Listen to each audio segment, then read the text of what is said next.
Patuloy na pinapabilib ni Kim Chiu ang kanyang mga tagahanga hindi lamang sa kanyang talento kundi lalo na sa kanyang kabutihang loob. Sa kabila ng mga batikos at paninira na ibinabato sa kanya sa social media, pinili ng aktres na sagutin ang lahat ng ito sa paraang puno ng positivity at inspiration. Sa isang makahulugang pahayag, sinabi ni Kim, "Huwag tayong magiging masamang tao dahil masama ang turing nila sa atin. Piliin nating maging mabuti araw-araw." Agad itong umani ng papuri mula sa kanyang supporters na humanga sa maturity at pananaw niya sa buhay. Hindi lingid sa publiko na ilang beses nang naging sentro ng intriga at bashings ang Chinita Princess.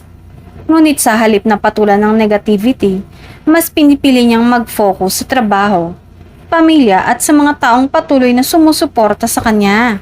Para sa marami, isa itong patunay kung bakit patuloy na dumarating ang mga biyaya sa buhay ni Kim, lalo sa sunod-sunod na proyekto hanggang sa endorsements at mga bagong opportunity.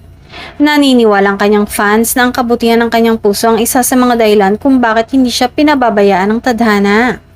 Sa industriya kung saan hindi maiiwasan ng criticism, nagsisilbing inspirasyon si Kim na mas piliing maging mabuti kaysa gumanti. Sa huli, mas nangingibabaw pa rin ang respeto at pagmamahal ng publiko sa isang artistang marunong tumayo ng may dignidad. Sadyang napakabait ni Kim Chiu kaya naman hindi nakapagtatakang inuulan siya ng maraming blessings. Dahil gaya nga ng sabi nila, kung ano ang itinatanim, siya ring aanihin.